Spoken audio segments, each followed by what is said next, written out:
it's a 500-pound shaped storm.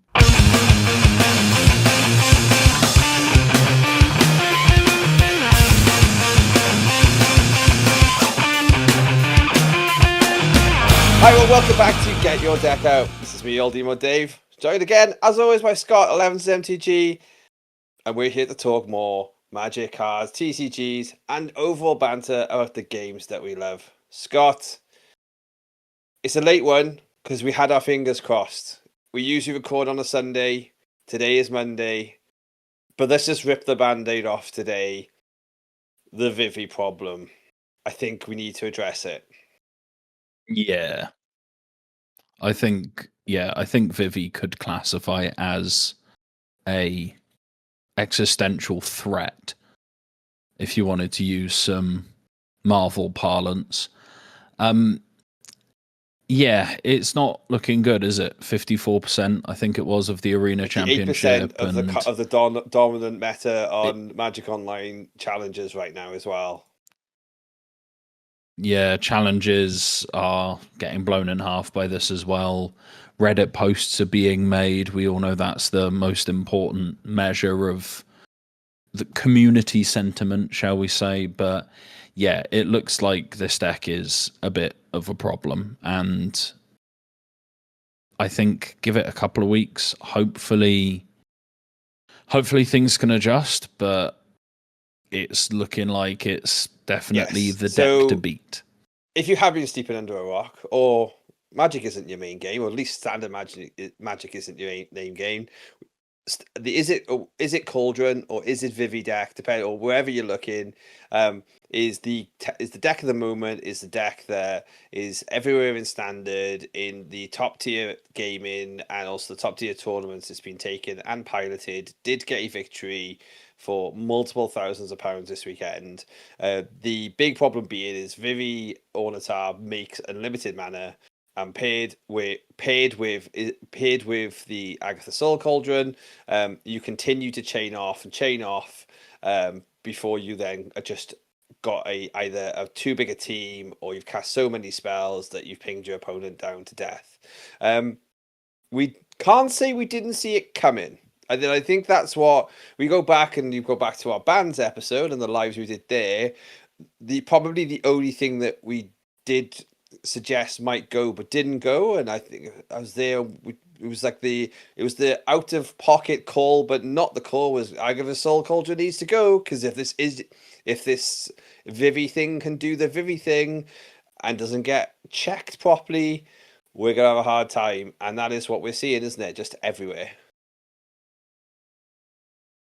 Yeah, I mean, I was confident in the format's ability to respond to it between a whole raft of different options for Graveyard Hay and plenty of powerful cards in the format. I mean, you've got things like Voice of Victory seeing not a lot of play, and it seems that just the format can't respond to it. I'm hoping that because we're in RCQ season and this matters, that people will try and find ways to work around it.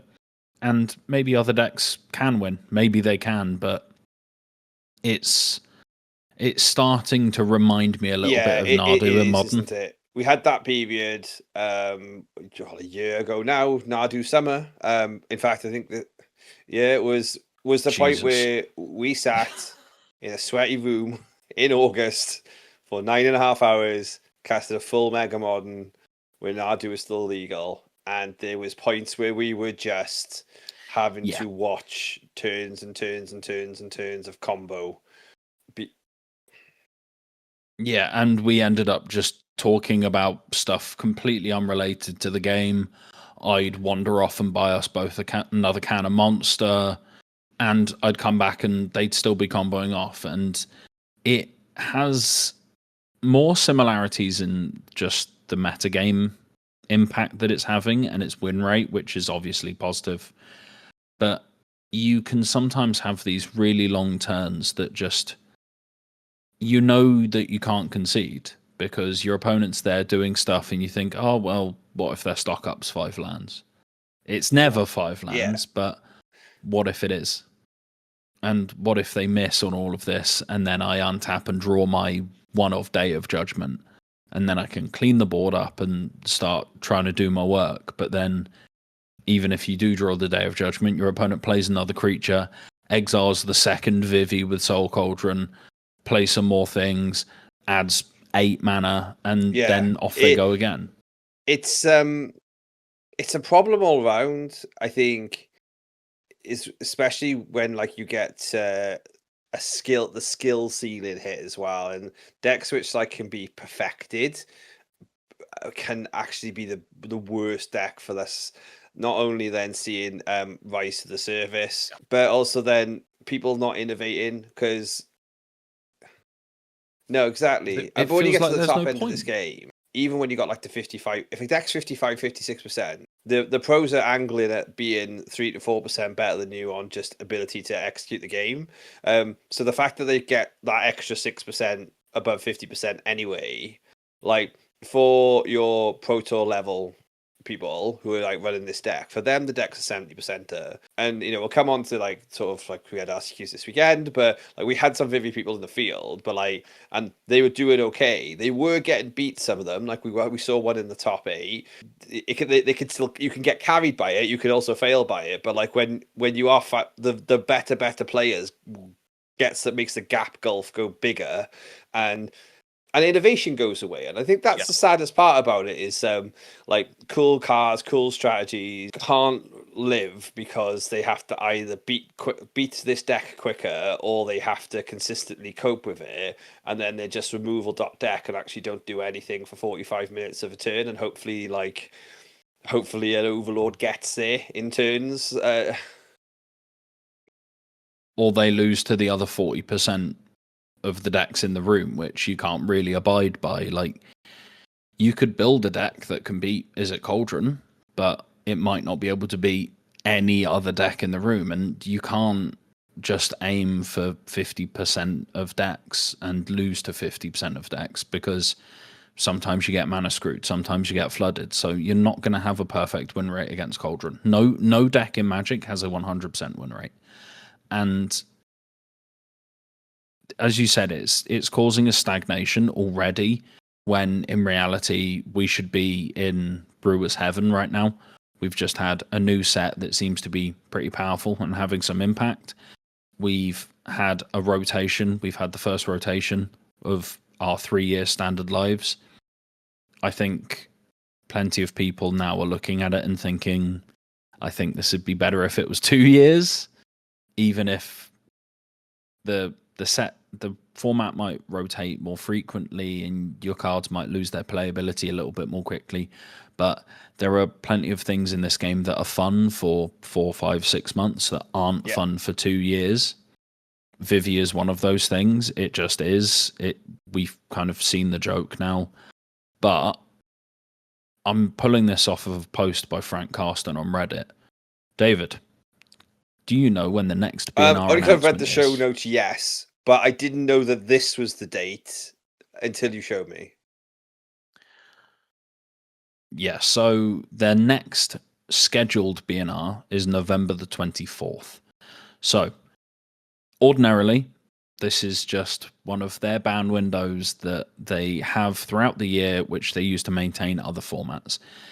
They have said time and time again that they will do everything within their power to not have standard bans on these ban windows. A ban happening on November 24th would constitute an emergency ban in standard, and that is over 3 months away. Like, just to even consider that we're going to just keep this, there's no doubt that it's a problem. Because let's remember, standard's supposed to be our pipeline of players. So in theory, joining the events for the first time now in this RC season are supposed to be people who have been grinding away on Arena. They've been proud of themselves 1 or 2 times, getting to high diamond, mythic, thinking, gonna buy some cards, gonna find an RCQ. Like, scenes are starting to thrive. Like, again, like it was this weekend in the UK, felt really, really good. But a lot of us are sitting there going, there's a little bit of a storm on the horizon, which is this Vivi Cauldron deck that it's a 500 pound shaped storm.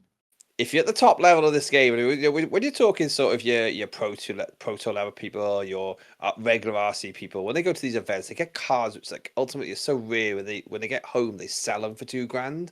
So I would probably say for a lot of people, unless they do like also have a shop or they sell the cards on the side, probably so not many people are actual pros, but there's a lot of people who actually turn over some capital to be able to travel the world, right? They pay for it.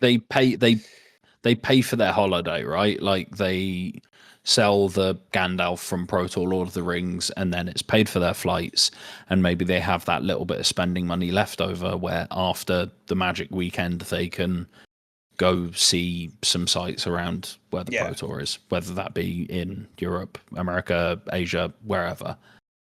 But traveling is getting more expensive. It just is. Unfortunately, that's a reality of life where the planet is Scott, you mostly just messed holiday. Up. Like, that's such a niche because you don't have a family of four to take, not. and that's. No, indeed not. I can't save money on a family of four because this is just the most like niche UK joke. Also, for the Americans who actually do listen, thanks to according to the metrics, go Google Jet2 holiday and you'll find. I think really? it's broken through now. Well, they've got Love Island been really now, right? popular so, on like, TikTok, if they've got Jet2 holiday memes, then yeah. I think they've got like Jet2 holiday memes through TikTok. They've got Love Island on television. Basically, just British institutions. Obviously, soon they're going to have Mr. Blobby and Jimmy Savile, and well, yeah, America does need Greggs. We know that for sure. Is America does need Greggs, but I feel like a sausage and cheesy bean melt might scare them. They wouldn't be able to hack like proper bacon. Like proper bacon would just blow their mind. No, I've had American bacon before, and to our American listeners, I do apologize. Yeah, our bacon is better than yours. Superior, like red meat product. That's what we've got on you on that one. Like, yeah, I think by and large that is safe. Anywho, so Dave, RCQ, talk. Yes, RCQ. So we played. We went. Well, I played. I went. We had a very interesting number of players. 33. I'll say this. Credit to the store for still doing it. Basically, there's a bit of a ticket mess up, which meant that like somebody had bought a ticket, website and told them, so they just went. Instead, like some stores who would have gone, oh, maybe we hit cap, off you go. They went, nope, we'll roll with it. We'll play again. Credit the full fire and like how they do it. So that meant we went to 6 rounds, which could have like either been a plus or a minus for anything. Started out the gate strong. Took Boris Mice, so we been working with it, playing really well, like in the right discourse, getting some advice on how to play a deck. Demir mid-range, took it down 2-1. Pixie took that down 2-1. Hit another Demir control who like it's a bad matchup, but it's not like the wouldn't lose. It's not it's not like a full lose matchup, but half the reason for like playing the deck at the moment is that not many like what I would call like 3-mana sweepers are being played. So like you don't got much split up being played. It's mainly Day of Judgment, and also you haven't really got like your Glistening Deluge type effects being played. Yeah, or like well, because you can't play Toxic Deluge or Pinnacle Star Cage or whatever because it doesn't kill Vivi. So you'll Star Cage away their board and then they'll untap and then I came up in the sort of like 2-0-3 against Adrian DeRosa. Anybody doesn't know the DeRosa brothers in the UK? Like they from Southampton, stalwarts on like Pro Tour RC circuit. They now own the Dyson Dumplings. And like did have that clutch. Like I wasn't sure if there was going to be aggro here. One of that when I was going to kill them in game 2, they had off the top, and it like. You just live by those, right? Like that's just part of the deal. Probably then lost to Jessica control in round 4, which is like I'll probably come back to that because like like you think about like how you did during the day, like things you could improve on. But then I did win out, so I won out, got to 4-2, beat the aggro mirror, beat a blue eye control, which was interesting. We had to have a 5-spell counter war at the end then, where it was like burn spell counter, burn spell counter, burn spell. So, but like that's just classic Magic, really. Like. Yeah, that's just burn versus control, right? Just super quickly, I do want to say, shout out Dice and Dumplings.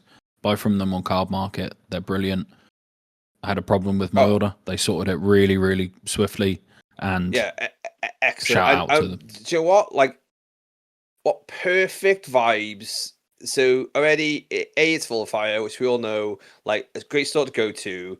Like, you'll see so got a vlog that'll be edited. It'll be probably out a couple of days after this podcast, probably back end of the week. They've upgraded again. Like, so, like, nothing was wrong, but if you had to be critical, like if you're gonna be like, right, if I was in here now and I had £1,000 to spend, like, what could I do? And like paint that wall, or like put a covering over that pipe. And they had probably one of the top 5 toilets for like LGSs anyway, because LGSs usually stink. But like they have a better toilet than my house now. Like they've like fully done it out. Like yeah, and they've got like redone it. Full deodorant, mouthwashes, sanitary products for the men and the women. It all looked after. And I was just there thinking, like, so glad then that like we had a perfect storm of all the Nottingham players coming down. So that's your Helena Breaks and all the guys on that way. They got the Southampton people. So as well as the DeRoses, there's Amelia. I don't want to get their surname wrong, but Amelia K will call you. Amelia, get in the comments and tell me how I say the surname properly. Just a bunch of solid Oxford players coming along as well, which again, like, it was great. It was good vibes. Just good vibes. Good vibes. Just good vibe. Everybody was trying hard but feeling good, and but unfortunately, the little cloud of we like all kind of think Vivi's going to be a problem, so we hope they do something about it. But let's focus in on your tournament. So you finished 4-2, which one 4-2 player landed top 8. I want to say. There was an interesting so basically there's a very interesting moment where it was not going to be a chance, but the way that the top 8 and draws went, that it ended up being 2 pair downs.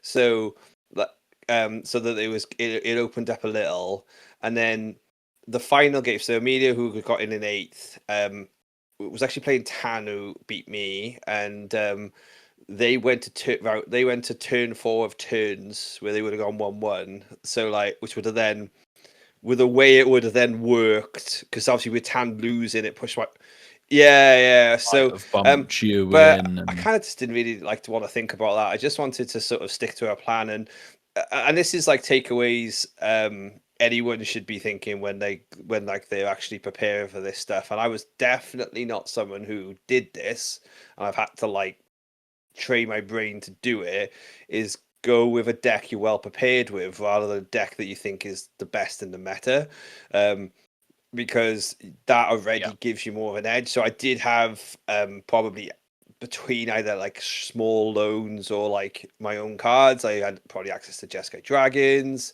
had access to probably a version of Pixie, probably more like an Orzhov version would have been what I'd have gone with, but is that just because you're more comfortable with it, or do you think I like how smooth it feels? I like that essentially Enduring Innocence like basically draws a card with every sort of bounce effectively, and literally every creature in that triggers it. But like again, I'd found the lines to win. I've had some fantastic supports. Again, we talked on a previous vlog. I have a Sandy 2099 in there. Like took part of the Metafy. I've learned from proper sideboarding techniques, proper concepts, and obviously you can go find again. I'll be in the description, like where you can go sign up for that. But just understanding why you're sideboarding and what you're sideboarding, and one of the big things I've like had to pick up about Burn is taking a turn off to deal with the thing is usually the reason why you don't win. Well, so you. It can be. It depends a lot. Like my partner is someone who played Burner Modern for years and years and years, and sideboarding with it is an art that I haven't even got close to mastering, because not cutting too many of your lava spikes, that sort of thing, like not cutting too many bolt waves, but maintaining how many creatures do I want? Do I want to cut creatures? Do I want to cut spells? Sometimes you go up a land, sometimes you go down a land. It's sideboarding is one of the hardest things in this game, and when you start looking at your deck, I can't remember exactly who put it in an article, but it was years ago, and it was like formative memory for me. It might have been Zvi Moshowitz, but they said to treat your deck when you're deck building as 75 cards, and then once you've built your deck, take the 15 most situational ones out, and that's your sideboard. And that really changed how I build decks. And very, very often, if I send someone a deck list, the first question back is, why is this in the sideboard? And I can always give them an excuse. I can always give them an argument. People like to play differently. Some people like to play Ghost Vacuum and get it down on turn 1 and nickel and dime the graveyard hate. Some people like to play Rest in Peace because they can slam it down on turn 2 and they know it's going to fix the problem. You need to lean into your own sensibilities a little bit as well. Absolutely. That was the questions I was making sure that I was asking about, like, what am I doing and why am I doing it, is something that you shouldn't probably be not so much being afraid to ask, but like it's important. Like, if someone doesn't know the answer, that they've probably got the card wrong as well. So like, just give a great example. So the deck list again, we'll stick it in the description. I'll probably run a video on the channel as well in the next few days with it. But there's no specific enchantment or artifact hate. So that was one of my first questions about like running this deck was, what am I going to do about Vivi? Like, so first answer is probably just beat it. Like, and just try and go over it or go around it's like, it. Your turn 1 deal with you deal with the Mac on turn 1 with Burst Lightning. You deal with your Fear of Missing Out with a Lightning Helix, and you deal with everything else after sideboard with the Twin Mortar Stormbrood. Like, nothing scary flies. Obviously there is the Steam Core Scholar, but again it's a 2/2, so it's a Burst Lightning hit. Yeah, even if it picks up a couple of Prophesidetic memory counters, it's not the kind of thing, like, that's not why you're losing those games. Them having a 4/4 Flying Vigilance, obviously very good, but that's not the reason why you're losing those games. It's the Vivis and the stock ups. Yeah, exactly. And all that crap. Didn't play them, but that's obviously we've seen so much of that online. I've kind of like know the lines, and same with the Twinmore. The Twinmore's so good that the Twinmore like basically gets you the win line in a lot of situations by basically getting rid of the Preacher of the Schism, or a Cosmic Grand Zenith. Like, so it's something. Yeah, from my adventures with Pyromancer's Goggles in my deck pre-rotation, I was really impressed with Twinmore. Yeah, against and a it lot just of decks. If the game happens to then go that long, so Pixie a great example. You know, you actually are just naturally casting it, and you're happy with that because even a relatively well established Pixie deck, a 3/4 is a problem to it. And another thing, like another little things about knowing the deck properly is that the deck runs 3 rock face villages. So you think to yourself, oh, well, hang on a minute, am I going to get stuck on mana? Well, actually, the important thing about the likelihood of this deck, where you'll probably top deck sometimes, but you'll be trying to top deck to a win. Like, I had another situation where, yes, I had them dead to burn, but because of my rock face villages, I also had pressure to them always to. So, for example, like a 6 mana Cheeky House Mouse, and you just go Cheeky House Mouse, activate. The Crag Flame was hanging around from a previous board wipe. That's like, right, you're on 2, you have 5 creatures, but they're all 1/1s and 2/1s, but this is 5 damage if you don't block it. And then suddenly the 2 or 3 turn clock they put on you, you've like wound it back a bit so that then you can get the burn off the top. and then you've bought yourself more time to draw the right cards. And it's one of those things where people like to say, oh, you just drew all the answers, or if I'd have just drawn, or if you'd have just drawn. But what they don't see is how you've played your cards to extend the game in certain ways, to maybe get to that burst lightning that you can kick and deal the last 4 damage, or if you've pointed a burst lightning at their face instead of at their hired claw, and you've just gone, that's fine, you can deal the damage to me, but I'm going to race you. And knowing your role, and it goes back to understanding like why you're doing your sideboard decisions, is part of that is knowing what your role is in the matchup. And against Vivi, I don't know Boros Mice. Against Vivi, it might very well be that you're meant to be a control deck, and you're meant to just disrupt them as much as you can while just poking away at them with a cheeky house mouse or a Mabel or whatever, and just trying to get them dead over the course of a couple of turns, and then you point the extra bit of removal at their face at the end to finish them off. It feels like could that. be what it it's really meant does. to And will I run this back? Possibly. Like, I think this is was also part of I can prepare for this well. Ultimately, other than the Sacred Foundries, this is a deck that was legal pre-rotation. So like that was helpful. Cut down not being legal probably earns this deck about 6 or 7% of overall everything. So like I love that. Yeah. So, and also the secret tech of Whisker Veil Forerunner gets everyone. So that. Yeah, And the best thing about really, really where powerful. that comes clutch is you establish a little 1-2-1-1 mice. You go to combat, your Manifold Mouse triggers and you stack it so that trigger goes first. So before you've decided how you've attacked, you can see, have I top decked the Screaming Nemesis or have I top decked a Mabel? Because you still also got, like for example, in situations you'd have like the second Manifold Mouse, you still don't have to have targeted your other target yet. So if you're not sure, like you don't. You need to declare all your targets. You do the target, but you don't declare that thing attacks. I mean, so like you don't. So if my you can target something if my and then mice not attack are not with it. going to be not going to be my aggro thing, fine. But also this at one situation, yes, where like I top decked Screaming Nemesis, they had to deal with it, which then turned off their life gain, which let me push through. And then I had a separate situation where I with that Whisker Veil, I slammed a Mabel, and then that turned what was going to be 2-1 mice with double strike into 3-2 mice with double strike, and that won the game. So great deck. I like it. I definitely, in relation to Burn, very excited by the deck, the mono red dragons deck that did really well this weekend. My Burn mirror was against a similar type build. The guy was fantastic, lovely guy Alan, who we talked loads afterwards, and he sort of like had built a deck that was probably about 80% of what won the challenge.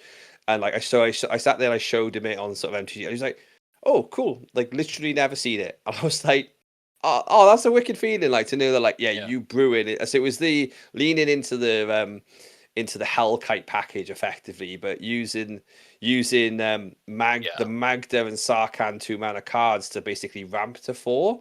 And that was another similar situation where knowing your deck and playing to your outs and having all the right pieces was good for me, because they had a game where they knew they could swing for lethal, but I was able to put myself back to 3 with a lightning helix. Knowing that I had 4 mana, I had a burst lightning in hand, so I had 3 ways to go out there. Top deck a land, win the game.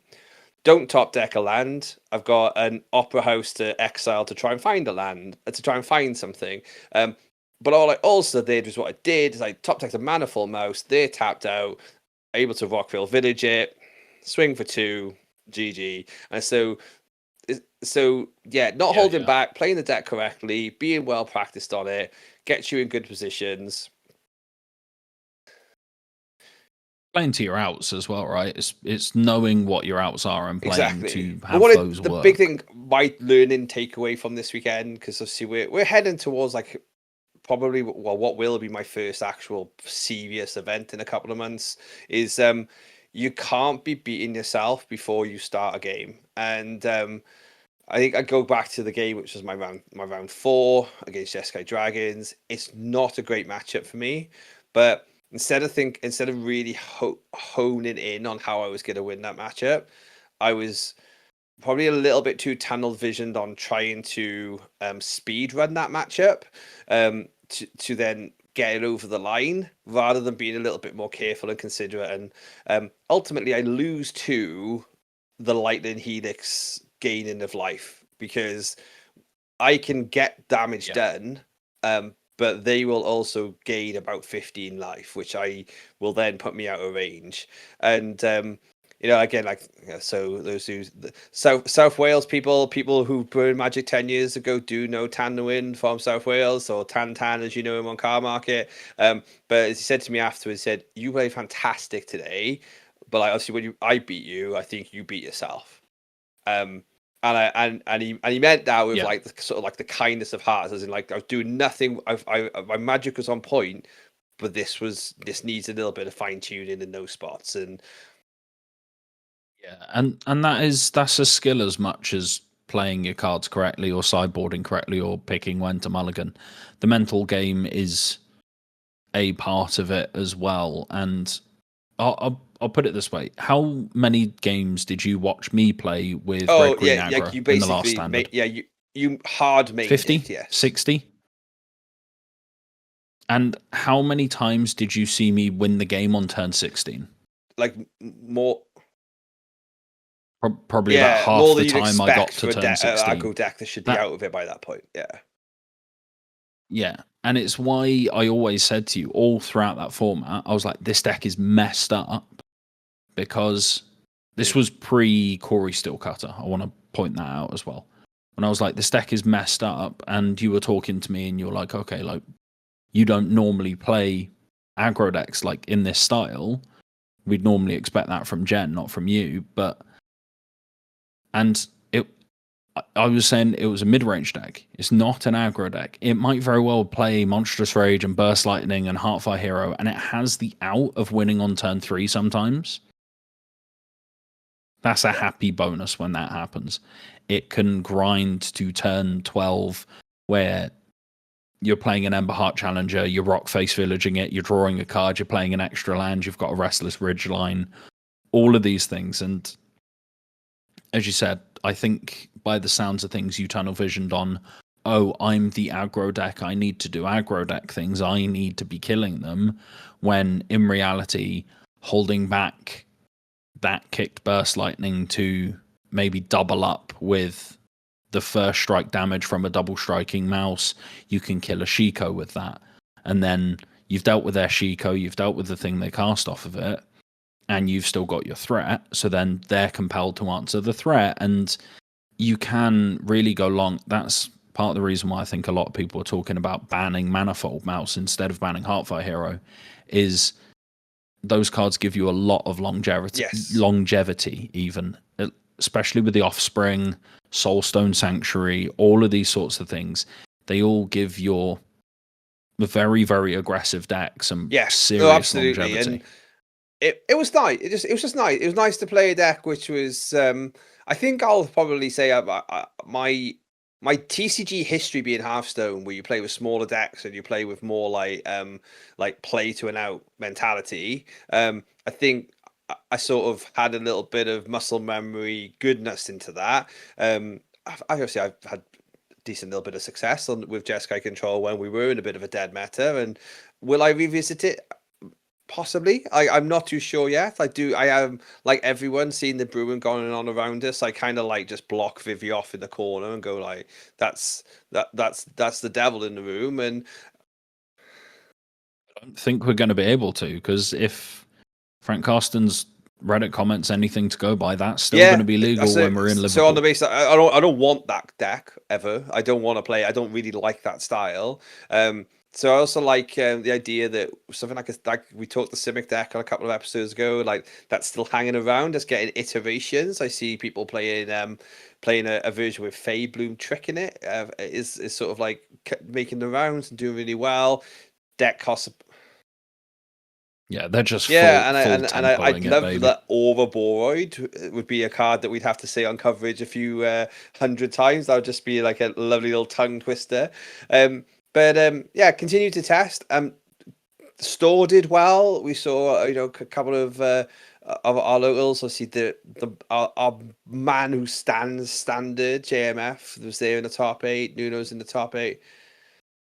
Yeah, he's Yeah. really our standard guy, isn't he? Like every single tournament he goes to, given the standard deck, he's going to do well. If we're talking at Christmas time, they haven't qualified, that'll be because they haven't been to enough RCQs. I think that's probably.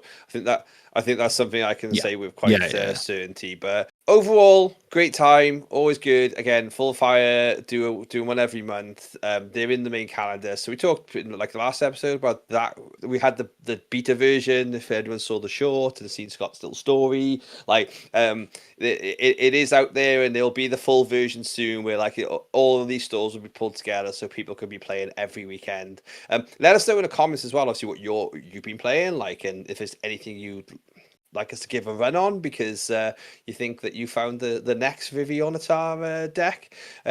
But also, any platform you're on, like just subscribing or following just really smashes it for us. We're doing really, really well and really, really close. So it's great that anything we get out of this, we can give back into people with giveaways. And that's all we ever ask of people, is just give us that little ring of the bell. It was a busy weekend though, because we talked like this, and this was a really big preparation. But this dickhead decided to put on a Pauper tournament the day before the first RTQ. So we ran Commons Clash Cymru, our first in what we hope is going to be a regular season series of Commons Clashes. Pauper is definitely a format on the rise. It's definitely gaining some great community traction and value. I will say, I don't feel like I was involved with the same Magic the Gathering all weekend, because I think Pauper just hits differently, Scott. I don't know about your. There's something about the communities and there's something about. I don't think it's even that. I think there's something about having Ceruli Caretaker, Brainstorm, and Snuff Out, and I guess Augur of Bolus are like, all of these cards are like players in the same format, where you've got Brainstorm, Ponder, Preordained, Delver of Secrets. It sounds like we're talking about a legacy deck. But then you look over the other side of the table and they're getting their head summarily kicked in by someone playing Mole Drifter and Ghostly Flicker like it's 2012. It's mad you say that as well, because being an accessible format, I had a couple of DMs off people locally who were like, "Oh, look, if I can lend a deck, I'll play, because if I like it, I'll probably jump in." And shout out Media, but lent to my White Meanie deck, and they literally come along like knowing basically like very basic Magic knowledge, or like should we say like pre-release Magic knowledge, and having been a Pokemon player for ages, and like after like 3 games, like, I love this. It's all Magic like this. And I was like, well, I'd say Legacy's like this. And like, oh, what? Like, where you can play with all the cards? I was like, yeah, a little bit expensive though. I was like, little bit, but little bit. And yeah, you're right. Like, you sort of see, because they were like, oh, this that Snuff Out card's really powerful, isn't it? And I was like, yeah, kind of. Like, yeah, that's pretty good, isn't it? And then and blue seems to draw a lot of cards. I was like, yeah, quite a few. But I've had games of Pauper where, so I have been dipping my toes into Pauper recently. I haven't really thrown myself at it fully, but I feel like I might, especially with standard looking the way it is. But I've been playing Blue-Black Control and working with Francis, shout out, and Jack and Idris locally to try and get it refined and where I want it. It's good. It's fun. Snuff Out is really powerful. I've had games where Snuff Out was completely dead in my hand because my opponent had black creatures. Happens. But diversity of gameplay is something which you can definitely call out for this format as well. And before we get hit like talking about the top 8, I am going down and trying to do like a manual count of how many different decks that we had. It looks like there was 20 different archetypes out of 29 players. Like, and that is like with things like Rakdos Madness, Mono Red Synthesizer being the overlappers, Jeskai Ephemerate being the overlappers, and I'm not necessarily even saying it's the same 75s in these cases as well. It often isn't. Like for example, Mono Red Synthesizer has done it twice, but both have named their deck list differently. One's just called it Mono Red Synth, and you're looking at it, and it's all about like bouncing the artifacts. And then the other one is Mono Red Pingers, which is the one with Kessig Flamewaker and stuff like that. So yeah, loads of different variety. Videos up on the channel, which will be every Thursday from this Thursday. We're going to be giving you the highlights from that event, which is like proper recorded commentary as well. Like back in the good old days. But yeah, top eight backwards. We saw local Idris Killing on five Walls Spy. Five Walls Spy. All I know is Walls is a deck and Spy is a deck and 4 land is a deck, and I think they've kind of like merged in the middle with these things, haven't they? Yeah, so recent developments online were the spy decks were getting quite popular, basically. And Idris tried the spy decks. But then there was a couple of versions that played the Walls combo, shall we say, but it's playing the Overgrown Battlements, Wall of Roots, that sort of vibe as well to help accelerate your mana up. And you can use that to essentially just lead the Stampedes and Winding Ways. And you can use Elven Farsight as a little bit of a cantrip, even though you're in green, where it's ostensibly a combo deck where you're dread returning a Lotleth Giant with your entire deck in your graveyard. A little bit fragile, shall we say, but knows what he's doing. Actually, loves the combo deck. We think that's fair to say. Also loves leaning into a deck and purchasing it before he's got any reps of it as well. Like that's not another one of not his superpowers, but one of his real superpowers is being able to navigate through a combo deck incredibly well. That excellent performance again. Also then had a lot of Bristol players. So something to mention, like if we move on with it, is that Bristol is actually thriving like anywhere else in the UK for a regular night. So we're gonna go over in a couple of weeks to their regular Thursday night in what known as Shreddinghams. So the Debenhams, which is now closed, has been turned into a community skate park. So it's called Shreddinghams for that reason. That's fantastic. Sick. But the smallest number they've had attended locals in the last 6 months is 20. So that is definitely something of note, and definitely something I want to go and take to out. They're doing the whole league thing, and they all came with like their custom notepads and their stickers. And it's just great. It's community magic. Love every single thing about it. One of the first people from that community, David Van Loo, also Southwest Judge, as people know him. They were on the classic Mono Blue Fairies. Not much to say about that deck. Solid deck. Just kind of. And then also one of the we had another Walls deck. So Adam Bond. They were on 5-color Walls. Again. Yeah, so that's no spy. That's the old school. That's the old school Walls decks where Third Path Savant, Secret Door, Tuk Tuk, Rubble Fort, all that sort of thing, where they can functionally go infinite, or they play Freed from the Real and go infinite, and just making a massive. And then we had kill you right on the top 8. We had Ada. They had Mono Black Sacrifice. interestingly, over the weekend, Mono Black Sacrifice is literally the hotness, because of the infinite combo you can now do with the warp card from Edge of Eternities. And they weren't playing that card, but basically they were playing the deck. Other than that, they were top of the. They had the classic. Went for in the Swiss, and then ended. Yeah, immediately losing top 8. The 11Z, exactly. the 11Z special. But had a great time with it. It was, with great. There's a great camera match for that with them, which will be put up on the channel. Then top 4. It was interesting top 4 because basically the way the top 4 put out meant that it was then going to be a Cardiff New Bristol final the way regardless. So kind of like it was a really great storyline.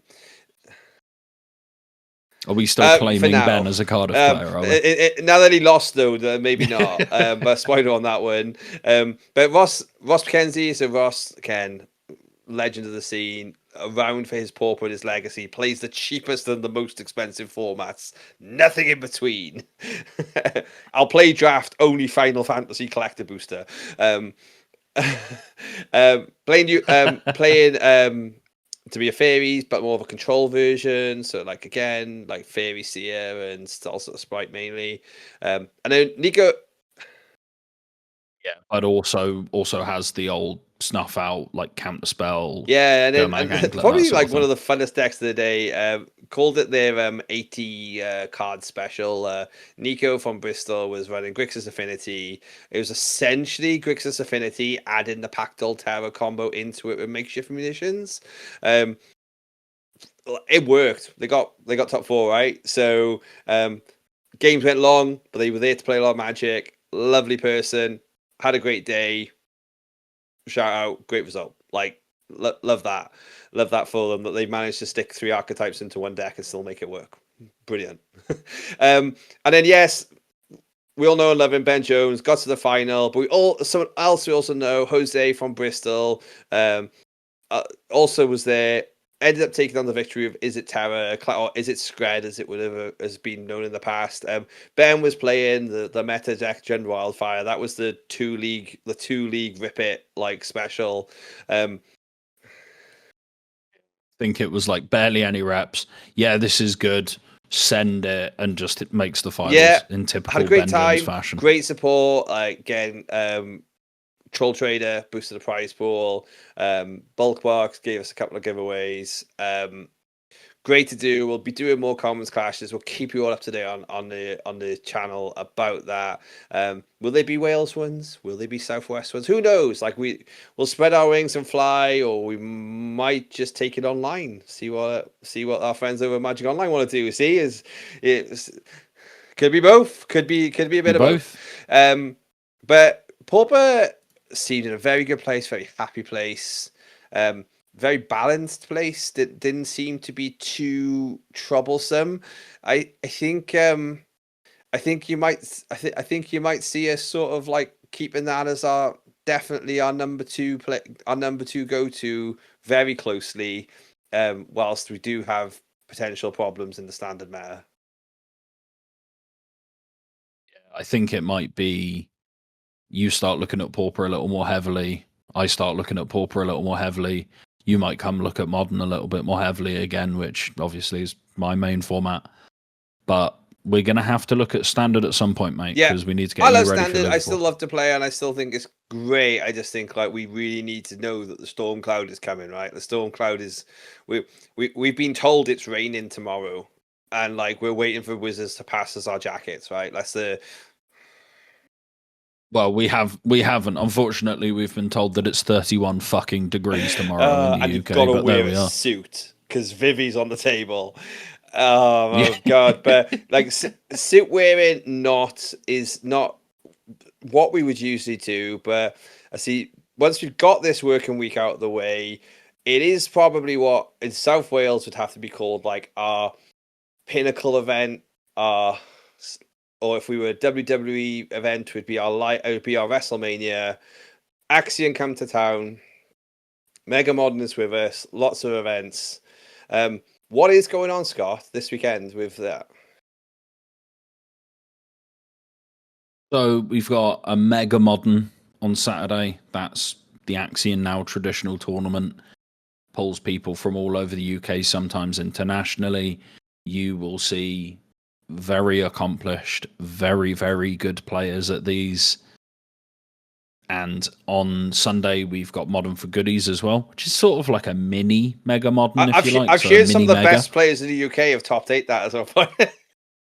Oh, some people top 8 them with 4-color energy. Get a shout out on a well-known podcast that sponsors the NRG series. Shout out the Dive Down, we love you. You shouted Dave out. He played 4-color energy, so that was Mardu with Bowmasters, I think, splashing One blue hallowed for a couple fountain. of Mockingbirds. He didn't draw the mocking. Yeah, one hallowed fountain. Didn't draw the Mockingbirds once all day. Just played Mardu energy with a slightly worse mana base and Deck's still good. top 8'd. Deck's good.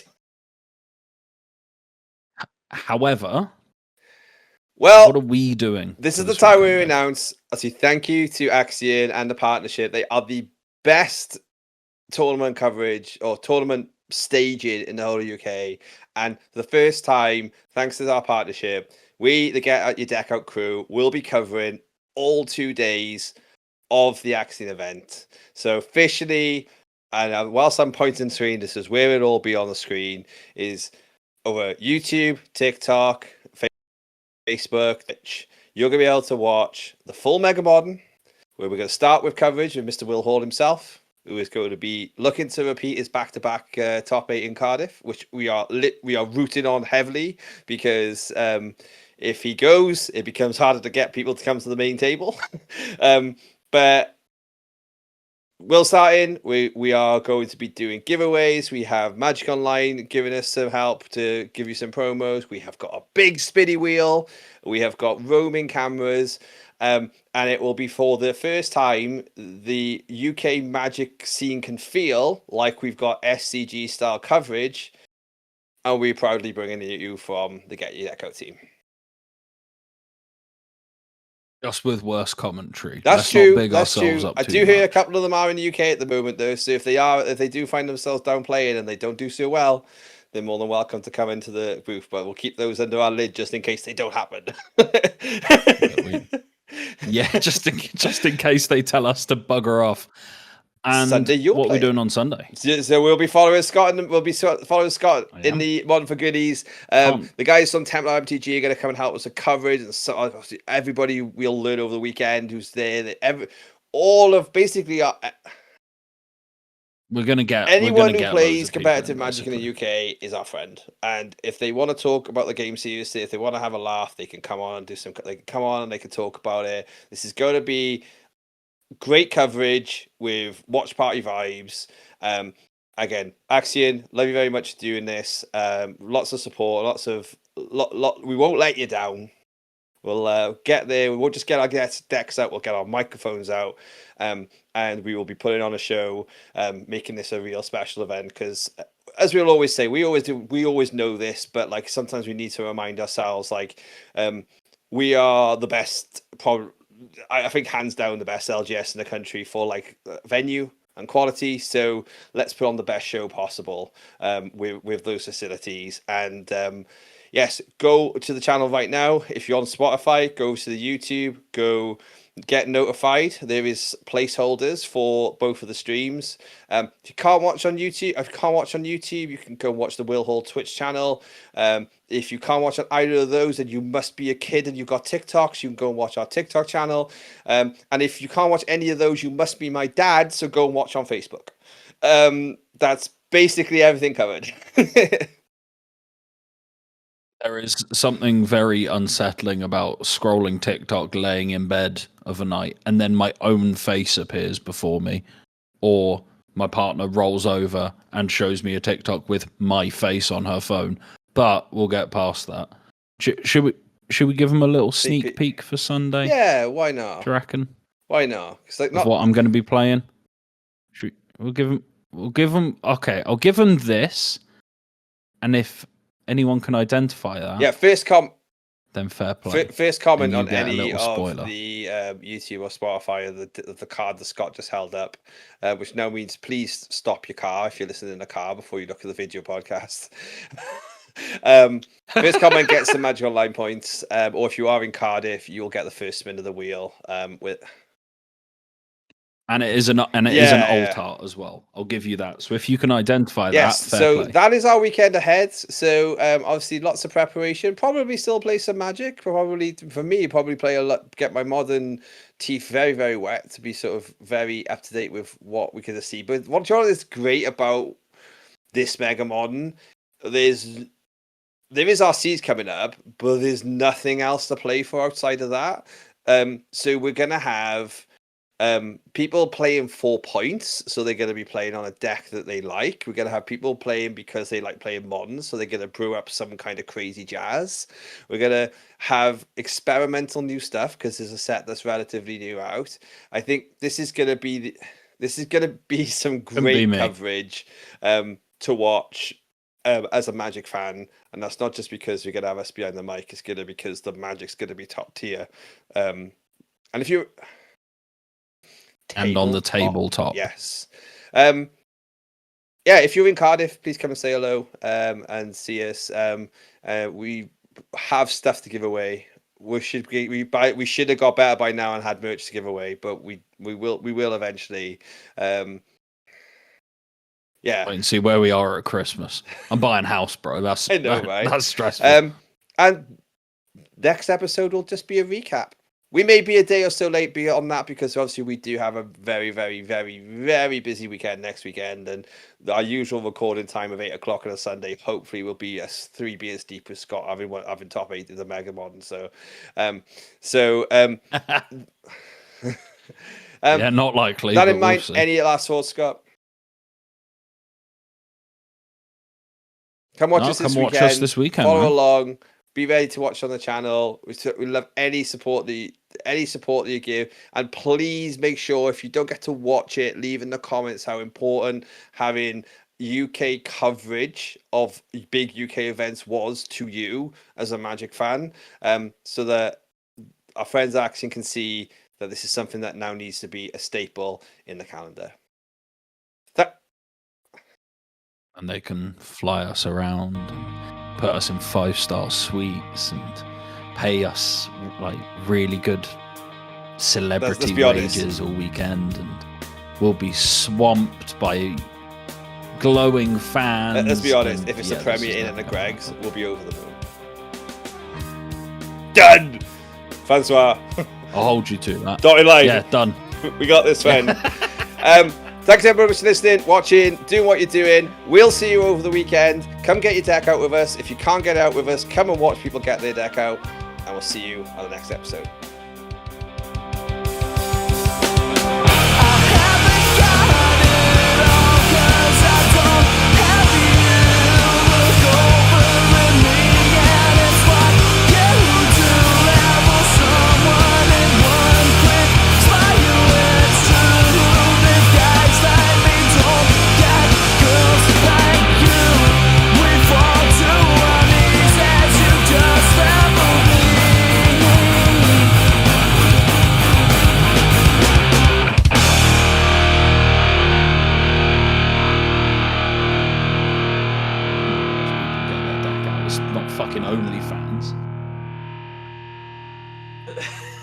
I actually think we genuinely have to bleep that on YouTube. We don't have to bleep fuck or shit. We do have to bleep OnlyFans. Oh God.